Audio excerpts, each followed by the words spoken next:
Tell me, my experienced friend, do you have your personal hallmark tactics? It seems to me that you do. Just like today's heroes. Ulonzoya Eduardo playing Farragut on the North American server, and Cool Hand 64 aboard Montana on the Asian server.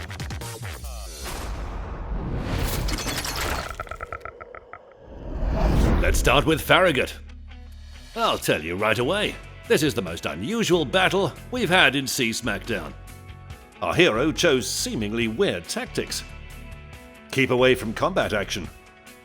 A true pacifist.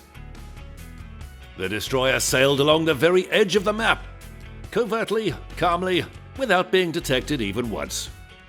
While the two teams were crushing each other, Farragut was heading toward her main target, the enemy base. And when our hero finally began to capture it, their last ally was sunk by the red team. The American destroyer is now facing eight enemy ships. While fighting our allies, the enemies sailed too far away from their base and didn't expect a surprise like this from Farragut. Meanwhile, to be on the safe side, our hero began to deploy a smokescreen. And, what a misfortune, the destroyer was detected for the first time in this battle. Airplanes. The smokescreen concealed our hero. The enemy torpedo bombers made a blind launch in a crisscross pattern. At least 2 torpedoes were to hit Farragut. But the first didn't arm, and the second missed by a miracle. Base captured, victory achieved. Without firing a single shot, Alonso Eduardo managed to earn the rare medal Solo Warrior and steal victory from under the enemy's nose. 1 versus 8. That's what I call tactics. That's what I call composure.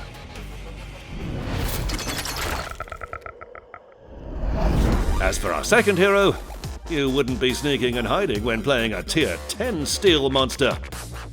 Therefore, from the very start of the battle, Montana began to force her way near Key Area C. But let's fast forward to the most interesting part, the 13th minute of the battle. The score is 245 to 438 in favor of the Reds. Each team has captured an area, and Montana has dealt only 10,000 damage. But like a bolt from the blue, our hero makes an excellent salvo at her sibling from the enemy team. 3 Citadel hits, 50,000 damage. Allied Yamato was kind enough to finish off the top-tier US battleship. It's a pity this didn't change the score very much. Our hero is entering the Key Area. Another sibling is ahead, waiting to be struck by an iron fist of shells. You want it? You got it. 21,000 damage. Here's your receipt. Sailing around the island to finish her off, but torpedoes show up virtually out of nowhere. They were one step from sending our hero to meet Poseidon. The battleship lost almost 42,000 hit points. That hurts. We're licking our wounds with the damage control and repair parties, and capturing Area C along the way. A couple of shots to wake up the enemy monarch, worth 8 and 16,000 HP. No time to relax, my friend. The enemy sibling shows up again. There's a quick artillery duel with mutual courtesies, such as Citadel hits. And finally, a long-awaited first frag. But it brings us little satisfaction. The score is 246 to 609. The enemy team controls 2 key areas. Yamato is behind the island. Coming closer. 4 kilometers. 3. The Japanese giant must be getting ready to meet our hero with all her firepower. But what's that? The enemy's formidable guns aren't even looking at us. The Japanese captain must have been daydreaming in binocular view. 5 Citadel hits and 87,000 damage. High caliber, and of course, devastating strike.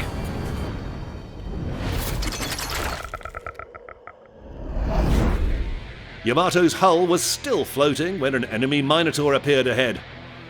The cunning British cruiser launched her torpedoes and hastily hid behind the island.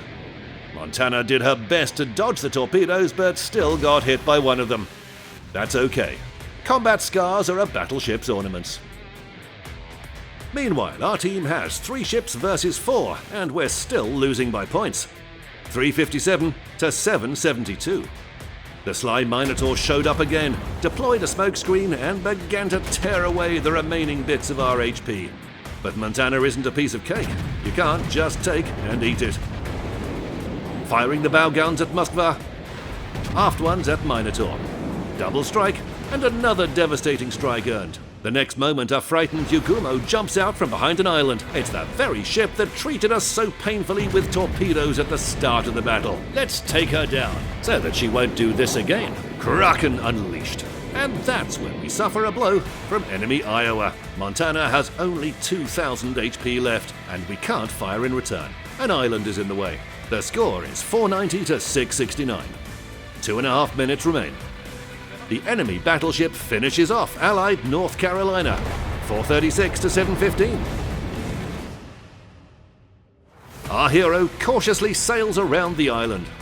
It seems even a seagull flying by could accidentally sink the battleship. But the push and crush tactics are still in force. Taking one last breath, our hero fires a salvo at the enemy. It's worth 22,000 damage and the Confederate achievement. Iowa destroys our hero but doesn't survive herself. Allied Zhao didn't miss.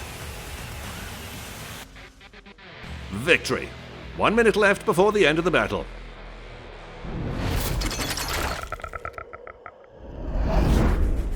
$324,000 damage caused. 12,000 experience, 3,200 of which is base XP. 5 frags and 6 medals. This is what I call pushed, crushed, and won. Both of today's heroes proved that there are different ways to win. By wit or by force. The most important thing is to follow your tactics and believe in victory.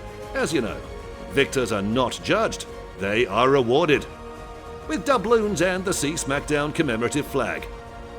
And if you, my friend, are also eager to demonstrate your winning tactics, send me your replay.